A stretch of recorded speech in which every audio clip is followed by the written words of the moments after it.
നവോദയയിൽ assistant ഡയറക്ടറായിരിക്കുന്ന കാലത്ത് മഞ്ഞിൽ വിരിഞ്ഞ പൂക്കൾ ചെയ്യുന്നതിന് മുമ്പ് തന്നെ തീക്കടൽ എന്നൊരു സിനിമ ഫാസിലിൻ്റെ തിരക്കഥയിൽ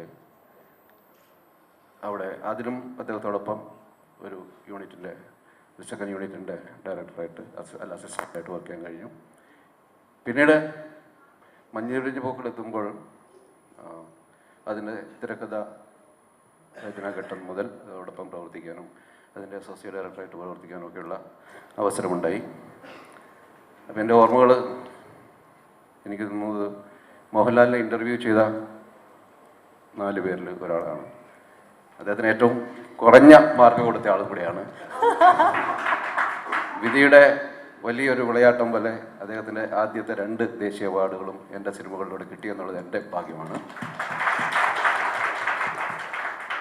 ആ സിനിമയെക്കുറിച്ചുള്ള ഒരുപാട് ഓർമ്മകൾ, ഒരുപക്ഷെ അതിൻ്റെ ആദ്യത്തെ ദിവസം അതിൻ്റെ ഷൂട്ടിങ്ങിനായിട്ട് ഞങ്ങൾ കൊടൈക്കനാലിലേക്ക് പുറപ്പെടുമ്പോൾ സാധാരണയായിട്ട് നവോദയയിലെ ഡിസ്കഷൻ സമയത്തൊക്കെ അവിടുന്ന് കാർ അയക്കുകയും ആ കാർ എൻ്റെ വീട്ടിൽ വന്ന് എന്നെ പിക്ക് ചെയ്ത് പിന്നെ പോയി ഫാസിലിൻ്റെ വീട്ടിൽ പോയി അദ്ദേഹത്തെ കയറ്റി അവിടുന്ന് മുമ്പോട്ട് പോയാൽ റൈറ്റിൽ തിരിഞ്ഞാൽ വീണ്ടും തിരിച്ച് സ്റ്റുഡിയോയിലേക്ക് വരാവുന്ന ഒരു റൂട്ടിലാണ് സാധാരണ പോയിക്കൊണ്ടിരുന്നത്.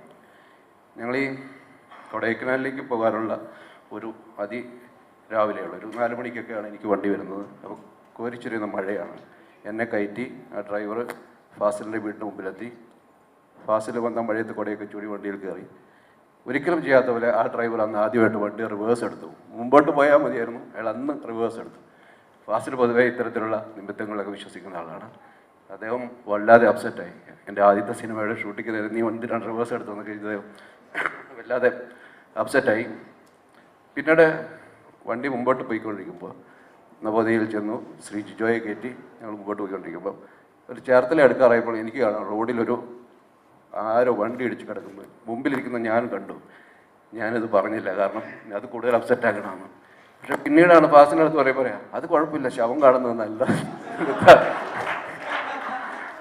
അപ്പം അത്തരത്തിലുള്ള ഒരുപാട് തമാശകളുണ്ട്. ഇതുപോലെ ഇതിൻ്റെ ലൊക്കേഷൻ നോക്കാൻ പോയപ്പോൾ ഞാനും ഫാസിലും ജിജോയും ഉണ്ട്.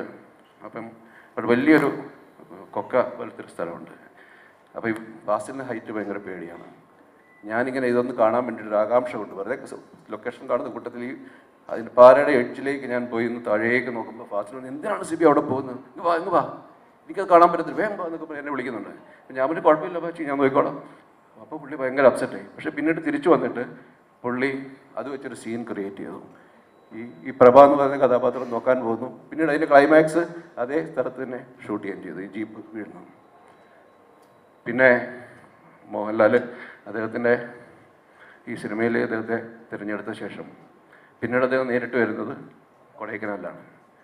കൊടൈക്കനാലിൽ വന്ന് ആദ്യം എൻ്റെ കൂടെയാണ് താമസിക്കുന്നത്. അപ്പോൾ അദ്ദേഹം എത്തുന്നത് ഒരു കാർട്ടൺ ചാർമിനാർ സിഗരറ്റുമായിട്ടാണ്. കാരണം കൊടൈക്കനാലിൽ അത് കിട്ടില്ല. അങ്ങനെ പിന്നീട് അന്ന് ഞാനും സിഗരറ്റ് വലിക്കുമായിരുന്നു. അങ്ങനെ ഞങ്ങൾ ഒരുമിച്ചാണ് ആ സിഗരറ്റ് കുറേ കാലം ഷെയർ ചെയ്തത്. അപ്പോൾ അദ്ദേഹം ഞാനാണ് സീൻസൊക്കെ ചാറ്റ് ചെയ്യുന്നത്. എൻ്റെ അടുത്ത് പറഞ്ഞു ആദ്യത്തെ കുറേ ദിവസം എൻ്റെ ഷൂട്ട് ചെയ്യണ്ട, ഞാനിതൊക്കെ ഒന്ന് കണ്ട് നിങ്ങളുടെ കൂട്ടത്തിൽ ഒരാളാകാം, ഞാൻ സിബിയുടെ കൂടെ ക്ലാപ്പ് അടിക്കാനൊക്കെ കൂടാന്ന് പറഞ്ഞു. അങ്ങനെ കുറച്ച് ദിവസം ക്ലാപ്പ് അടിക്കുമ്പോഴുള്ള തമാശ എന്ന് പറയുന്നത് ഷോട്ട് എടുക്കുന്നതിന് മുമ്പ് തന്നെ ഞങ്ങൾ തമ്മിലൊരു ബെറ്റുണ്ട്, ഇത് ഓക്കെ ആകുമോ ഇല്ല. അങ്ങനെ ഓരോ ഷോട്ടും ബെറ്റ് വെച്ചിട്ടാണ് ഞങ്ങൾ പോയിക്കൊണ്ടിരുന്നത്.